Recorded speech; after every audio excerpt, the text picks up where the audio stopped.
Oh, sit in the storage room. We need space for important clients, my brother smirked. Moments later, his secretary burst in. Sir, Evercrest Capital's CEO is here. I stood up and said, that would be me. Imagine being told your entire life you're not good enough, that your gender disqualifies you from your own family's legacy. Now imagine walking back into that very company, years later, not just as an invited guest, but as the billionaire CEO who could either save or utterly crush them. That's my story, and believe me, the look on their faces when they figured out who I really was? Priceless. Growing up in Connecticut, in the Wilson family, it was always clear who mattered. My older brother, Nathan, who's 42 now, was Dad's golden boy. From the moment he could walk, Dad paraded him through the office, introducing him as the future of Wilson Enterprises. Kyle, 40, easily slipped into sales, charming clients with that effortless smile and his golf game. Brandon, 37, was the quiet one, brilliant with computers and systems, but he just didn't have that aggressive confidence Dad valued. And then there was me, Audrey. I was fascinated by the business from the moment I could read. At 8 years old, I'd be poring over Dad's financial statements at the kitchen table while my friends were watching cartoons. By 12, I was pointing out supply chain inefficiencies no one else had noticed. Dad would ruffle my hair, call me smart cookie, and then promptly ignore every single suggestion. Business isn't really for girls, princess, he told me at 14, right after I'd put together a detailed analysis on why we should expand into healthcare. That same week, Nathan presented some half-baked idea about sports equipment that lost the company $2 million. Dad? He called it a learning experience. Despite the blatant favoritism, I persisted. I truly believed merit would eventually win out. I worked 80-hour weeks at Wilson Enterprises through my 20s. I transformed our outdated accounting systems, landed our first international clients, and increased profitability in my division by a staggering 43%. Then came the board meeting that changed everything. Dad was turning 65 and announced his succession plan. Despite my accomplishments, my education, the undeniable numbers that showed my divisions outperforming all others, he named Nathan as his successor. Wilson Enterprises has always been led by a Wilson man, he explained afterward, not meeting my eyes. That's just tradition, Audrey. You'll still have an important role. That important role turned out to be working under Nathan. He promptly reassigned all my major clients to himself and Kyle. The final insult? He moved me from my executive office to a converted supply closet, explaining that client-facing employees need the window offices. I resigned the next day. No dramatic confrontation. No tearful goodbye. I just placed my resignation letter on my father's desk before he arrived and walked out. The only person who tried to stop me was Melissa, Nathan's secretary, who had always been kind. They don't deserve you, she whispered as I carried my small box of personal items to my car. But they'll regret this someday. I didn't look back. Instead, I used my savings and a small inheritance from my mother to start fresh. I even reverted to her maiden name, Hayes. Partly to avoid the nepotism accusations that had followed me through business school, but mostly to ensure my success or failure would be entirely my own. Evercrest Capital began in a tiny office with just me and 2 hungry recent graduates who believed in my vision. We specialized in identifying struggling, but fundamentally sound manufacturing businesses, providing capital and restructuring expertise to turn them around. Within 5 years, we were managing a portfolio worth over $500 million. By year 8, we crossed the billion-dollar threshold and moved into our sleek headquarters in Manhattan. All the while, I maintained a strict policy. No one in my family was to know about my success. My executive team understood that any mention of Evercrest to the Wilsons would result in immediate termination. I wasn't hiding out of shame. I was building something that couldn't be dismissed as luck or nepotism. I followed Wilson Enterprises from afar, through industry publications and financial filings. After a strong start under Nathan's leadership, largely riding the momentum of initiatives I had started, the company began a steady decline. Bad investments. Lost clients. Outdated technology. All symptoms of leadership more concerned with appearances than fundamentals. Then, 3 weeks ago, I received the news. My father had suffered a heart attack. He survived, but the event triggered a cascade of problems for the company. Key investors pulled out upon learning of his health issues, and creditors were circling. Wilson Enterprises, the company my father had built over 50 years, was weeks away from bankruptcy. My first instinct? Let it burn. They had made their choice a decade ago. But something, perhaps my mother's voice in my head, reminding me that family is family, made me hesitate. I instructed my team to gather intelligence on Wilson's financial situation. What they found was worse than I imagined. My brothers had nearly run the company into the ground through a combination of incompetence and hubris. They were desperately searching for investors to inject emergency capital. And ironically, Evercrest Capital was on their short list of potential saviors, not because they knew of my connection, but because we had developed a reputation for successful manufacturing turnarounds. When an email invitation to a Wilson family business emergency meeting appeared in my personal inbox, I decided to attend. Not as the CEO of Evercrest Capital, but simply as Audrey, the forgotten Wilson daughter. I would see for myself whether anything was worth saving.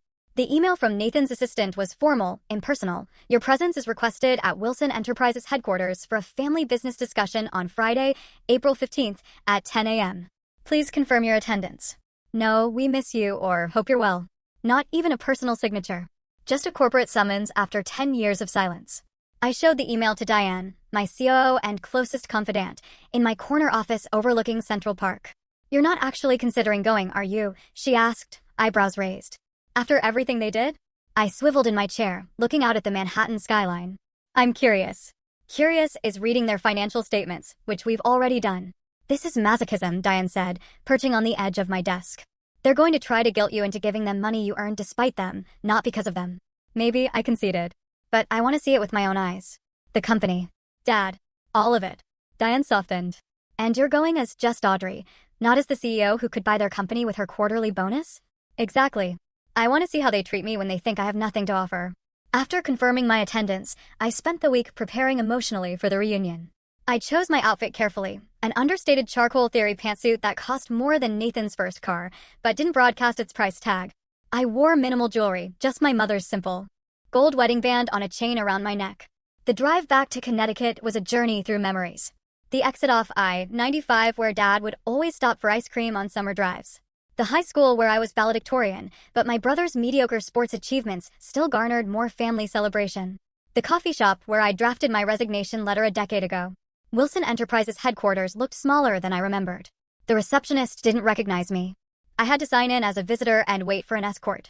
Sitting on the same uncomfortable lobby chairs that Dad had refused to replace, despite my suggestions that they created a poor first impression.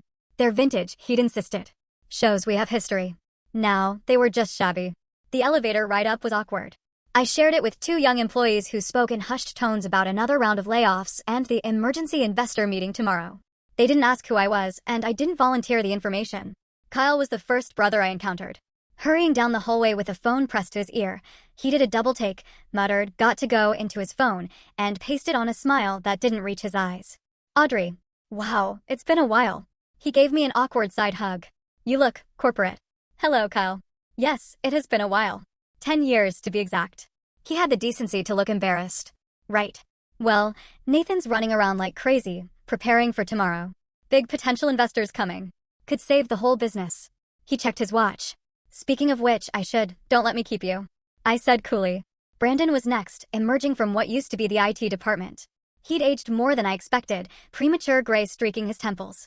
Unlike Kyle, he seemed genuinely pleased to see me. Audrey. He gave me a real hug.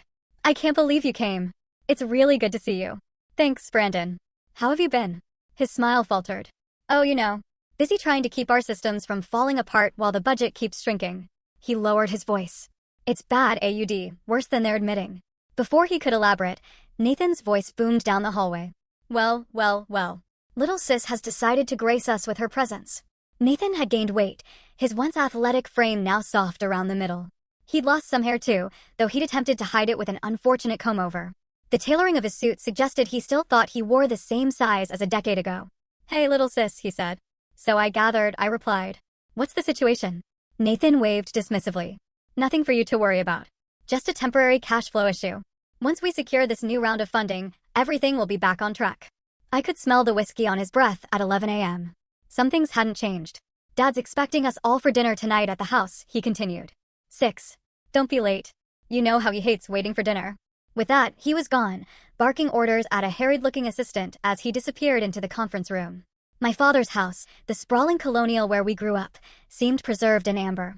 The same furniture, the same paintings, even the same family photos from before I left. As if time had stopped the day I walked away. Dad looked frail, his once commanding presence diminished by age and illness. Still, when he saw me, something flickered in his eyes, surprise, perhaps relief. Audrey, he said simply, opening his arms. I hugged him, noting how thin he felt beneath his cardigan. You look successful, he observed, studying my face. I am, I replied, offering nothing more. Dinner was a stilted affair. Nathan dominated the conversation with optimistic projections about tomorrow's investor meeting and the future of Wilson Enterprises once this minor setback was resolved. Carl nodded along enthusiastically, while Brandon pushed food around his plate. Dad said little, watching us all with tired eyes. I excused myself early, claiming jet lag despite having only driven from New York. As I headed upstairs to my old bedroom, preserved like a museum exhibit to my teenage self, I overheard Nathan and Dad in Dad's study. Evercrest Capital is our best shot, he was saying. Their representatives sounded interested. If they invest, the others will follow. And if they don't? My father asked, his voice weaker than I'd ever heard it. Don't think like that, Dad. We'll get the money, I promise. I paused outside the doorway, tempted to reveal myself then and there. Instead, I continued to my room, sitting on the edge of my childhood bed and contemplating my next move. Later that night, unable to sleep, I wandered downstairs for water and found my brothers in an impromptu strategy session in the kitchen. They fell silent when I entered. Don't stop on my account, I said, filling a glass from the tap. Just business stuff, Kyle said quickly. Nothing that would interest you. I smiled tightly. You'd be surprised what interests me these days. After I left, I lingered in the hallway, listening. Do you think we should involve her tomorrow? Brandon asked. She always had a good head for numbers. Absolutely not. Nathan replied sharply. The last thing we need is her amateur input scaring off Evercrest. They're our last hope. I smiled to myself. I woke before dawn, my body still operating on my usual schedule despite the unfamiliar surroundings. I dressed methodically, silk blouse, tailored pants, and a casual blazer to conceal the power suit beneath. I secured my mother's ring around my neck and applied minimal makeup, enough to look professional, but not enough to signal I was trying to impress anyone. By 7 a.m., I was at Wilson Enterprises, watching the frantic preparations from the periphery. Staff rushed around, adjusting furniture in the main conference room, testing the projector, and arranging platters of pastries that looked far more expensive than the company could afford right now. I approached Brandon, who was fiddling with the presentation laptop. Need any help? He jumped slightly. Oh, Audrey. Didn't see you there. I'm pretty good with PowerPoint these days, I offered. Brandon hesitated, glancing toward Nathan's office. Let me just take a look, I said, sliding into the chair beside him. The presentation was a disaster.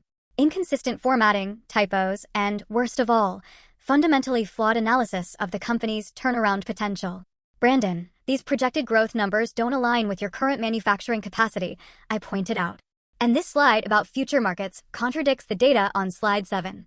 Really? He frowned, looking closer.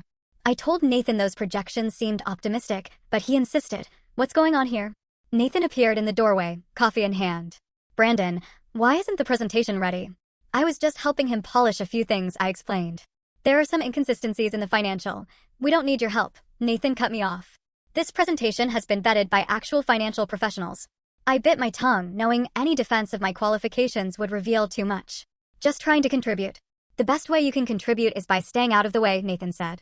The investors will be here in an hour, and we need everything perfect. Perfect was certainly not the word I would use for their preparation. As the morning progressed, I watched board members and additional potential investors arrive. Most were older men in conservative suits who barely glanced my way. A few nodded politely when introduced, but it was clear they viewed me as irrelevant to the proceedings. The conference room transformed into a buzzing hub of activity. Name placards were arranged around the massive oak table, all bearing names of people who apparently mattered more than me. At 9:45 a.m., 15 minutes before the scheduled start, Nathan approached me as I reviewed notes near the refreshment table. Oh, Audrey, he said with a dismissive glance. We need these seats for the real stakeholders. Why don't you sit in the storage room? We'll fill you in later. My expression remained neutral, despite the familiar sting. The storage room? It's been converted to a small office, he explained impatiently. There's even a chair. Melissa will show you.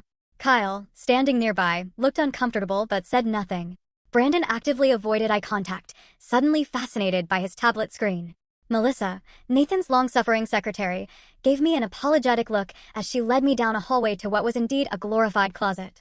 A metal folding chair sat next to a dusty desk piled with old catalogs and forgotten office supplies. I'm so sorry, Miss Wilson, she whispered.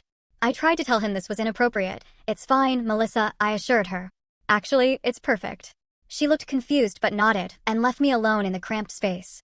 The irony wasn't lost on me. Billionaire CEO relegated to a storage closet in the company her father built. The room was a time capsule of Wilson Enterprises history. Boxes of old product catalogs from the 1980s and 90s. framed newspaper clippings about company milestones, a dusty plaque commemorating Dad's Entrepreneur of the Year award in 1995. In one corner, I found a box labeled Family, containing old photographs. My high school graduation, where I stood proudly beside my father. The company picnic when I was 16 and had won the Employee Innovation Contest with an inventory management solution that the company still used. My mother, before cancer took her, smiling with her arm around me at my college acceptance. The thin walls allowed me to hear the nervous energy in the conference room. Nathan's voice carried as he rehearsed his opening remarks, sounding less confident with each repetition. I could hear the shuffling of papers and occasional muttered curses as last-minute changes were made to the presentation. Then, I discovered something unexpected, a stack of recent financial documents that had apparently been hidden away rather than properly filed. I skimmed through them, my stomach sinking. The situation was far worse than even my team had uncovered. Wilson Enterprises wasn't just struggling, it was on the verge of complete collapse. Unpaid vendors, missed loan payments, tax liens, a perfect storm of financial mismanagement. At 10:15, I heard Melissa's heels clicking rapidly down the hallway. She burst into the main conference room. "Sir," she called out breathlessly, "Evercrest Capital's representatives are here. They've just pulled up in front." The room fell silent, then erupted. I stood, removing my casual blazer to reveal the impeccable suit beneath.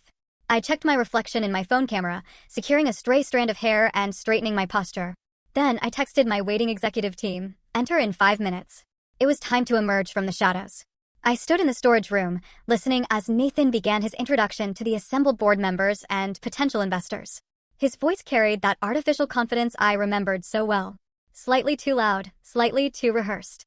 "Ladies and gentlemen, thank you for joining us during this exciting time for Wilson Enterprises. While we face some temporary challenges, we're positioned for an unprecedented comeback with the right strategic partners." Through the thin walls, I could hear the rustling of presentation materials being distributed. Kyle chimed in occasionally with enthusiastic affirmations, while Brandon's quieter voice explained technical details when prompted. The board members' questions grew increasingly pointed. "These revenue projections seem extremely optimistic given your current production capabilities," noted one. "Could you explain the discrepancy between these figures and last quarter's actual performance?" asked another. Nathan's answers became more defensive. His explanations more convoluted. The room's energy was shifting.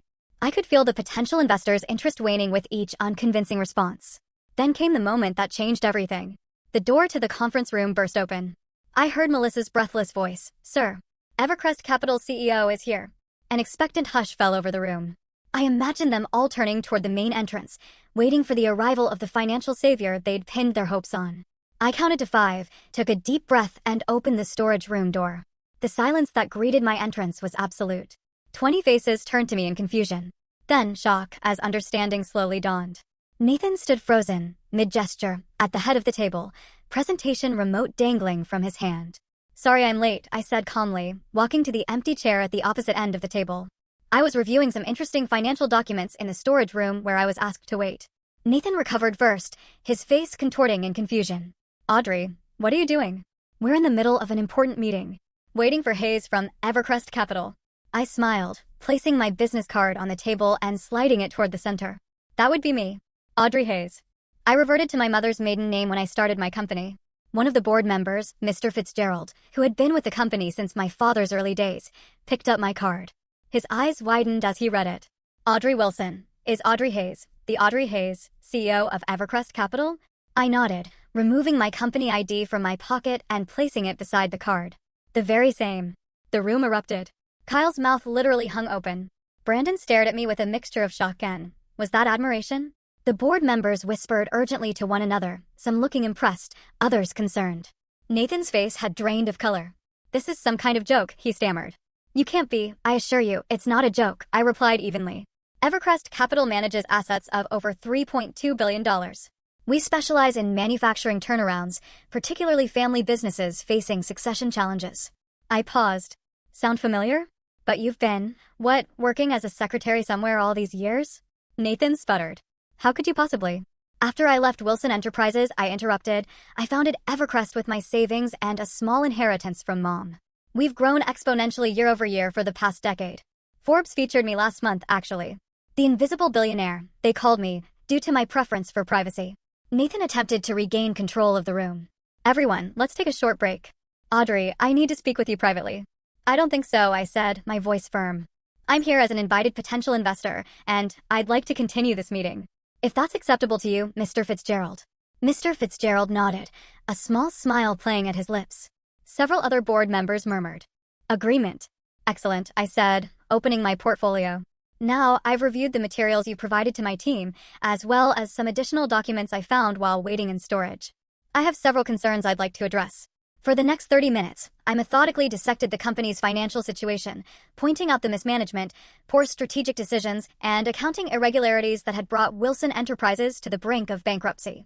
I was professional, but unsparing, backing every criticism with specific examples and data. The European expansion 3 years ago consumed 40% of available capital, but has yet to generate positive returns, I noted. The Miller account was lost due to repeated quality control failures that weren't addressed despite multiple warnings. And the company has been operating with outdated manufacturing technology, while the executive suite was renovated twice in 5 years. Nathan's face grew increasingly red as I spoke. When I finished, he exploded. This is ridiculous. You come back after abandoning the family. Nathan, Carl said quietly, maybe we should listen. No. Nathan slammed his hand on the table. She doesn't know what she's talking about. She's been gone. She's an outsider. Actually, Brandon interjected, surprising everyone. Everything she said is accurate. I've been trying to raise these same issues for years. The room fell silent again. Then, from the doorway, came a voice I immediately recognized. Let her speak, Nathan. My father stood there, looking older and frielier than he had at dinner, but with a commanding presence that had built Wilson Enterprises from nothing. He walked slowly to an empty chair, nodded for me to continue. Thank you, I said, acknowledging him with a slight nod before addressing the room again. Despite these challenges, I believe Wilson Enterprises has a solid foundation worth saving. The brand still has value. The core product line remains competitive. The workforce is skilled and loyal. I laid out my proposal. Evercrest would provide emergency capital in exchange for a controlling interest. There would be a restructuring of leadership, with performance-based metrics determining who stayed in management roles. The company would refocus on its most profitable product lines while modernizing its manufacturing capabilities. This isn't a hostile takeover, I clarified. It's a rescue operation. But it requires acknowledging reality and accepting significant changes. Nathan scoffed. So you want us to hand over the company Dad built to you after you walked away? I didn't walk away, Nathan. I was pushed out. You moved me to a closet, very much like the one you put me in today. I met his gaze steadily. But this isn't about the past. It's about whether Wilson Enterprises has a future. Kyle, always the peacemaker, attempted to mediate. Maybe we should consider Audrey's proposal. We do need the capital, and her track record speaks for itself. Brandon nodded in agreement. The company needs help. We all know it. Nathan looked to our father, clearly expecting him to back him up, as he always had. Dad, tell them this is crazy. We can't let an outsider take control, even if she is family. Dad was quiet for a long moment, looking between us with tired eyes. For 10 years, he finally said, I've watched this company decline under your leadership, Nathan. I defended you. Made excuses. Convinced myself things would turn around, but they haven't. He turned to me. And for those same 10 years, I followed your success from afar. Read every article about Evercrest. Tracked every acquisition. Kept a file of everything you've accomplished without the Wilson name or connections. This revelation stunned me. He'd been watching my career all along. You were always the one with a real vision, Dad continued. The drive. The discipline. I was wrong to overlook you because of tradition or gender or whatever foolish reason I told myself. He looked around the table. We should listen to Audrey. Not because she's family, but because she's earned the right to be heard. The room was silent as the weight of his words settled over everyone. Nathan looked as though he'd been slapped. Kyle appeared relieved. Brandon wore an expression that said, finally. I maintained my professional demeanor, though inside, emotions threatened to overwhelm me. Thank you, I said simply. I'll need complete access to all financial records and operations before making a final decision. My team is waiting outside and can begin the assessment immediately. I'll require an answer on my terms within 48 hours. This meeting is adjourned for now. I suggest everyone take time to consider what's truly best for the company's future. As I walked out, board members and investors parted to let me pass, several nodding respectfully. Nathan remained frozen at the head of the table, his presentation forgotten. Kyle followed me, already trying to establish himself as my ally. Brandon hung back, but gave me a small thumbs up when our eyes met. At the door, Melissa waited with a smile. As I passed, she whispered, "That was badass, Ms. Hayes." Indeed, it was. The Montclair Hotel's presidential suite had been transformed into Evercrest's temporary command center. When I entered, my executive team, Diane, Marcus, and Raj, looked up expectantly from their laptops. So, Diana asked, searching my face. How did our little surprise go over? I kicked off my heels, dropping onto the nearest sofa. About as well as you'd expect when you revealed to your estranged family that you're secretly a billionaire who could buy their failing company with pocket change. That good? Marcus grinned. Nathan looked like he was having a stroke, I admitted, feeling a mixture of vindication and unexpected guilt. Dad actually defended me. Said he'd been following my career all along. Seriously? Diane raised an eyebrow. The same dad who passed you over for being female? I shrugged, the emotional complexity of the day finally hitting me. People are complicated.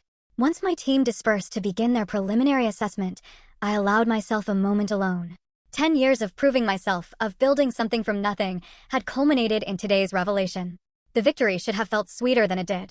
My phone began lighting up with notifications. Nathan had tried calling 3 times. Kyle had sent a rambling, sycophantic text about always believing in me and being excited about our new partnership. Brandon's message was simpler. I'm sorry. You are always the smartest one. Let me know how I can help. Dad hadn't reached out. I ignored them all, staring out at the Connecticut skyline I'd left behind a decade ago. The satisfaction I'd anticipated felt hollow in my chest, mixed with complicated grief for what might have been if things had been different. Diane found me there an hour later, still contemplating the view. The preliminary numbers are even worse than we thought, she reported. They've been cooking the books for at least 2 years. Classic case of hiding declining revenue with creative accounting. Could criminal charges be involved? I asked. Possibly. It's more incompetence than malice, from what I can tell, but the SEC might see it differently. I nodded, still distracted. What would you do, Diane, as a purely business decision? She considered the question carefully. Objectively? I'd walk away. There are better investment opportunities with less emotional complication. The Wilson name isn't worth what it once was. But she sat beside me. It's your family, Audrey. Despite everything. But that doesn't mean you owe them salvation. There's a difference between forgiveness and setting yourself on fire to keep others warm. A knock at the door interrupted us. The hotel staff announced a visitor, Samuel Wilson. Dad looked even more fragile in the elegant hotel surroundings than he had in the boardroom. He stood awkwardly in the entryway, declining a seat when offered. I won't stay long, he said. I just needed to speak with you privately. Diane excused herself, leaving us alone. Impressive operation you've built, Dad observed, gesturing to the laptops and documents spread across the suite. Thank you. An uncomfortable silence stretched between us. I'm sorry, Audrey, he finally said. For 10 years ago. For all of it. I'd imagined this moment countless times, rehearsed what I would say, the accusations I would level. Now, faced with his genuine contrition, those prepared speeches evaporated. Why? I asked simply. Was it really just because I'm a woman? He shook his head, looking ashamed. That was part of it, outdated thinking I was raised with.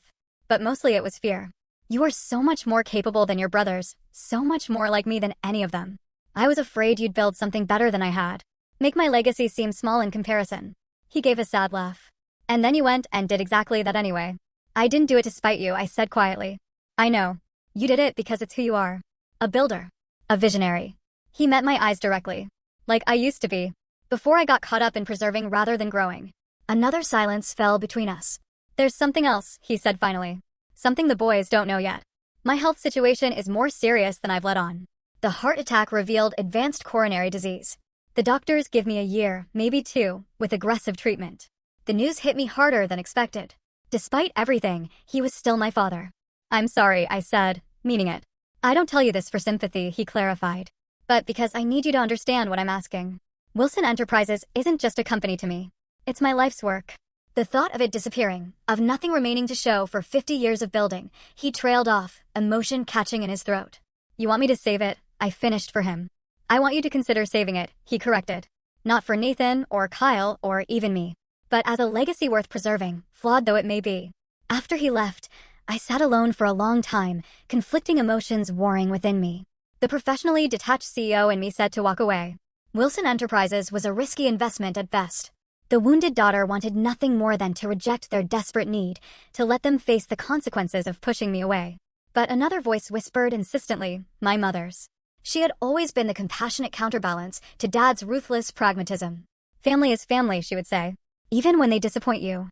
I called my therapist, Dr. Levine, for an emergency session. We'd worked together for years, processing the complex grief and anger I carried from my family relationships. It sounds like you're at a crossroads, she observed after I explained the situation, professionally and personally. I built Evercrest to prove them wrong, I admitted. To show my father, he made a mistake choosing Nathan over me. Now that I've done that, what's left? Perhaps the more important question. The question lingered with me as I directed my team to conduct a thorough analysis of Wilson Enterprises' financials. They worked through the night, accessing systems with passwords Brandon quietly provided, uncovering the full extent of the company's troubles. By morning, I had the complete picture, and it wasn't pretty. Years of mismanagement had left the once thriving company on life support. Multiple divisions were hemorrhaging money. Client relationships had deteriorated. Talented employees had fled for competitors. Yet, beneath the dysfunction, I could still see the bones of something worth saving. The core manufacturing technology remained sound. Several product lines continued to perform well despite neglect. Most importantly, many loyal employees had stayed, keeping things running through sheer determination. After 48 sleepless hours, I made my decision. I would help save Wilson Enterprises, but on my terms, with clear boundaries between family and business. 3 days after my dramatic revelation, I returned to Wilson Enterprises with my full executive team. We arrived precisely at 9 a.m., striding through the lobby like a tactical unit. Employees whispered as we passed, word of my true identity having spread throughout the company. The boardroom had been prepared for our arrival. Fresh flowers, premium coffee service, presentation materials meticulously arranged. Nathan stood stiffly near the head of the table, clearly uncertain of his role in this new paradigm. Kyle hovered nearby, smiling too broadly. Brandon waited quietly by the projection equipment, looking more at ease than I'd seen him in years. The board members filed in, followed by my father, who took a seat to the side, present but deliberately not at the head of the table. Good morning, I began once everyone was seated. Thank you for agreeing to this meeting on such short notice. My team has completed our preliminary assessment of Wilson Enterprises' financial position and operations. Today, I'll present our findings and a proposed path forward. For the next hour, I laid out in meticulous detail exactly what had gone wrong with the company and when. I was professional but unflinching, identifying specific decisions that had contributed to the decline. Nathan squirmed as I highlighted his European expansion failure. Kyle looked at the floor when I mentioned the loss of 3 major clients under his sales leadership. The company currently has negative cash flow of approximately $2.3 million per month, I concluded. At this burn rate, without intervention, Wilson Enterprises will be insolvent within 45 days. A heavy silence fell over the room. However, I continued. We believe the company can be saved with immediate, decisive action. I outlined our proposed turnaround plan. Evercrest would provide emergency capital of $50 million in exchange for 60% ownership. There would be a complete restructuring of the executive team, based on merit rather than family connections, and unprofitable divisions would be sold or shuttered. Manufacturing would be modernized with state-of-the-art technology. Additionally, I said, looking directly at the board, I will require installation as chairperson, with full authority to implement necessary changes without interference. Nathan stood abruptly. This is outrageous. You're talking about a hostile takeover of a family business. I'm talking about saving a family business that you've run into the ground, I replied calmly. The alternative is bankruptcy within weeks. Your choice. We can find other investors, he insisted, though his voice lacked conviction. Can you? I raised an eyebrow. In time with these financials? Be my guest. Mr. Fitzgerald, the senior board member, cleared his throat. Nathan, perhaps we should consider Miss Hayes's. Ms. Wilson's offer seriously. The timeline she's presented aligns with our own projections. Nathan looked around for support, but found little. Even Kyle was studiously examining his coffee cup.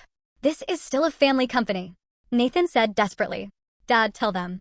All eyes turned to our father, who had remained silent throughout the presentation.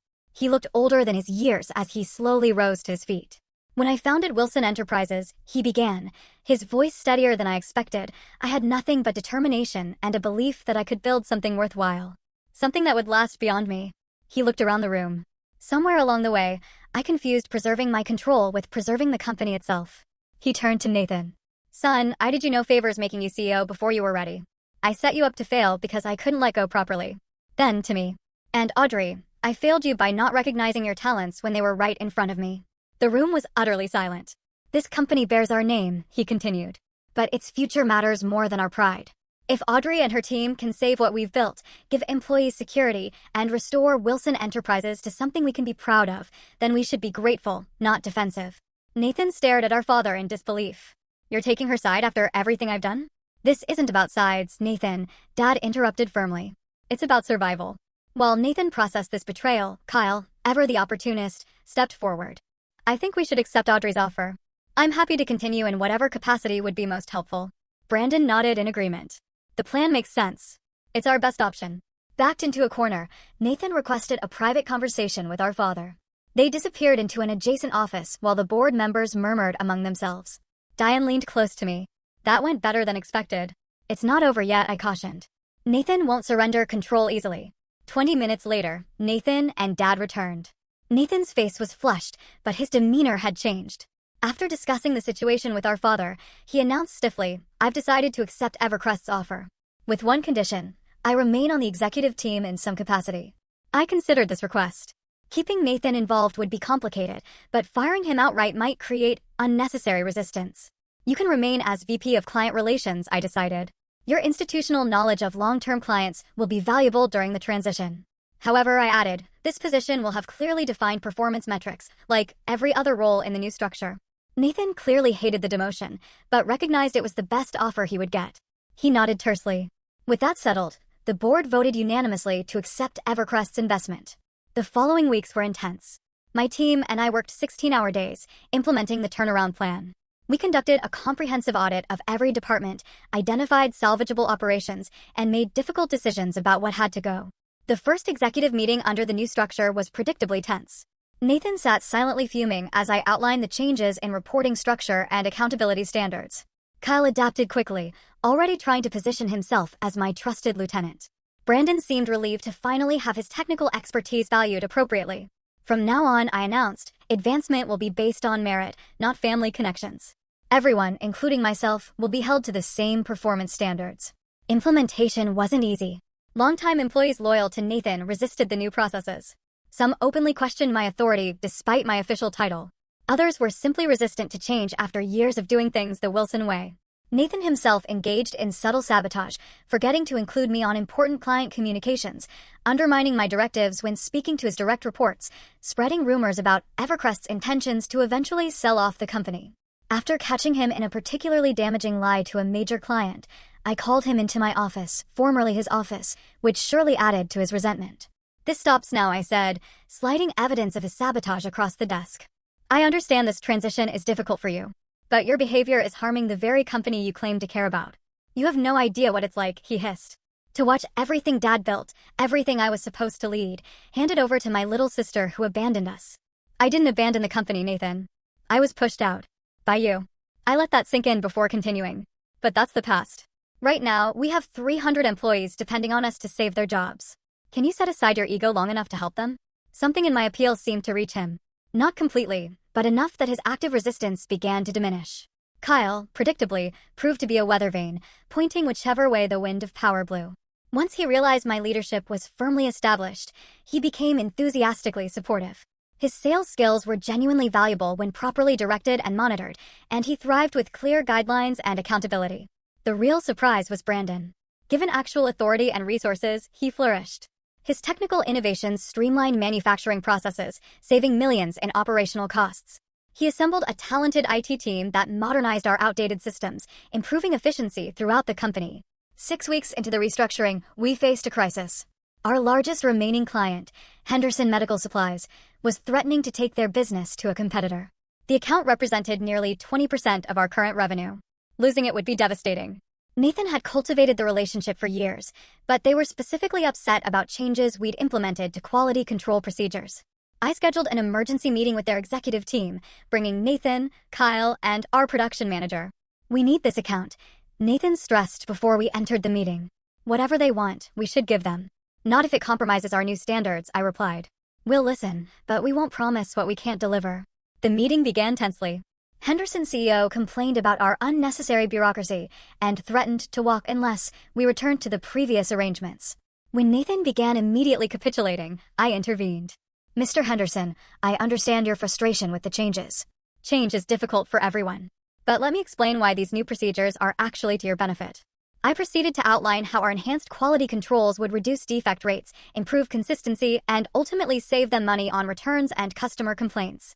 I shared data from other clients who had already seen improvements and presented a cost analysis showing the long-term benefits. Additionally, I added, as a gesture of good faith, we'll extend a 5% discount for the next quarter while we prove the value of these changes. By the end of the meeting, not only had Henderson agreed to stay, but they were considering increasing their order volume. As we left, Nathan grudgingly admitted, that was impressive. I've been trying to get them to increase orders for 3 years. Different approaches work in different situations, I replied, not unkindly. Your relationship with them got us in the door. My data convinced them to stay. It was our first moment of genuine professional respect. The company's turnaround began gaining momentum. Operational costs decreased by 30% through efficiencies and strategic cuts. New clients, attracted by our improved quality and reliability, began signing contracts. Employee morale improved as they saw the company stabilizing. My father attended weekly update meetings, sitting quietly at the back of the room. After one particularly positive session, he asked me to join him for dinner at his house. The family home felt different now, less intimidating, more like a place of faded memories. We sat in the dining room where countless tense family meals had taken place. You've accomplished more in 2 months than Nathan did in 10 years, Dad said without preamble. I had a stronger foundation to start with, I replied, not wanting to deepen the rift between him and Nathan. And a more urgent situation that allowed for dramatic changes. He smiled slightly.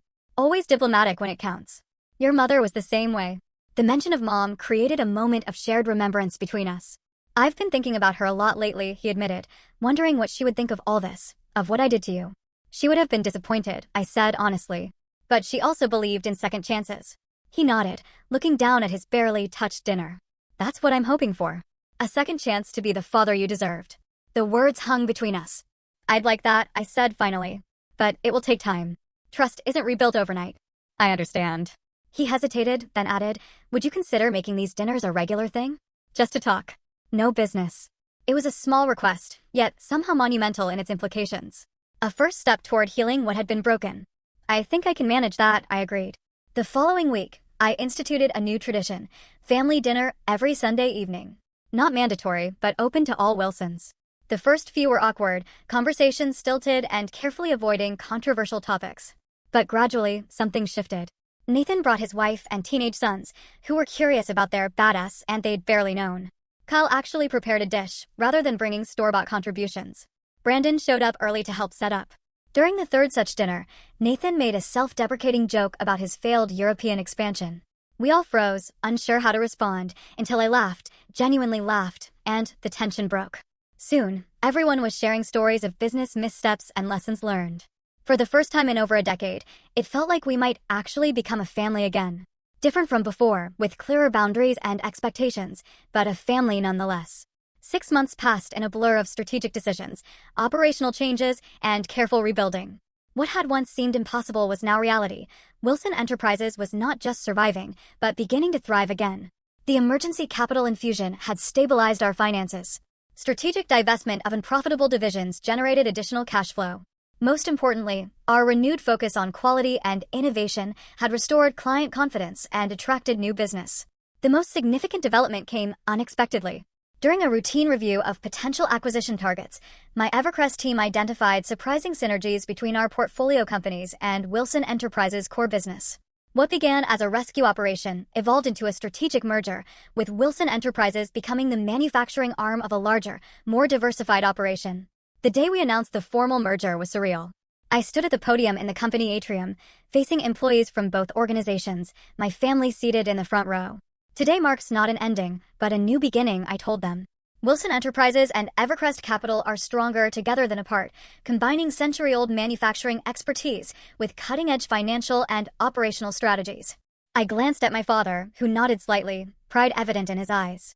The company transformation had catalyzed family transformation as well. Nathan had initially struggled with his diminished role, but eventually found his niche in client relationship management, where his natural charisma could shine without the burden of operational leadership. He'd never be my closest confidant, but we had reached a professional détente that seemed impossible months earlier. Kyle thrived in the new structure, his sales talents amplified by proper support systems and accountability. Without the pressure to be something he wasn't, he became more authentic and effective. Our relationship warmed as he stopped competing and started collaborating. Brandon experienced the most dramatic change. Given resources and recognition, he developed into an exceptional technical director. We discovered a natural sibling shorthand, often finishing each other's sentences during planning sessions. The bond we might have formed as children began growing in adulthood. Our father attended board meetings regularly, despite his health challenges, offering historical context without attempting to control outcomes. His doctors reported surprising improvements in his condition, attributing it to reduced stress and a renewed sense of purpose. The weekly family dinners had evolved from awkward obligations to genuine gatherings. Not always harmonious. We were still Wilsons, after all, but increasingly comfortable. We were learning to be a family defined by more than business. One evening, I encountered Mr. Fitzgerald, the senior board member who had witnessed my humiliation and subsequent triumph at an industry event. I always knew Samuel made the wrong choice, he told me, glass of scotch in hand. Even tried to tell him so at the time. But perhaps it worked out for the best in the end. You built something remarkable on your own terms, without the Wilson legacy as a crutch or a burden. Perhaps, I agreed, though I couldn't help wondering how different things might have been. The most meaningful conversation came on a quiet Sunday afternoon. Dad had asked me to help sort through old company documents in his home office, a task that would have been unimaginable a year earlier. I found something you should have, he said, handing me a worn leather portfolio. Inside was my business plan from when I was 16, proposing Wilson Enterprises' expansion into medical equipment manufacturing. The very plan he had dismissed as unrealistic, despite its meticulous research and projections. I kept it all these years, he admitted. Sometimes I would take it out and look at it, especially after you left. The medical division you proposed would have positioned us perfectly for the pandemic boom. He shook his head ruefully. Just one of many missed opportunities. We can't change the past, I said, touching the faded pages that represented so much youthful hope and subsequent disappointment. No, he agreed. But I want you to know that I always saw your potential, Audrey. I was just too afraid of being overshadowed to nurture it properly. That was my failure, not yours. Coming from a man who had rarely admitted failure of any kind, the words carried immense weight. Thank you for saying that, I replied simply. Later that week, during our executive leadership meeting, we discussed succession planning. Ironically, the very issue that had driven me from the company a decade earlier. We need to establish clear criteria for future leadership, I explained, based on merit, skills, and demonstrated capability. Not family connections or seniority. Nathan, who might once have taken this as a personal attack, nodded in agreement. The next generation should earn their positions, he said, glancing at his teenage sons who occasionally intern during school breaks. No shortcuts or assumptions. Exactly, I confirmed. We'll create development tracks for promising employees, family or not, with mentorship, education, support, and progressive responsibilities. As the meeting concluded, I found myself reflecting on the journey from storage closet to boardroom. The vindication was sweet, yes, but the healing was the true victory. The ability to lead without anger, to collaborate with my brothers without resentment constantly simmering beneath the surface. I had spent years building Evercrest to prove my worth to a family that had undervalued me. The irony was that true satisfaction came not from proving them wrong, but from creating something that made all our lives better. Success wasn't revenge. It was the freedom to move beyond the need for revenge. That evening, I stood in my office, once my father's, briefly Nathan's, now legitimately mine, looking out at the manufacturing floor where workers moved with renewed purpose. The Wilson name still adorned the building, but its meaning had evolved. No longer a patriarchal kingdom, but a modern enterprise where contribution mattered more than connection. So, what's the lesson in all this? That sometimes being underestimated is your greatest advantage. That building yourself outside the shadow of family expectations can forge a strength no inheritance could provide. That healing doesn't require forgetting the past, but it does require releasing its power to define your future. And perhaps most importantly, that the storage room where they seat you might just offer the perfect vantage point to observe exactly what needs changing before you emerge to change it all.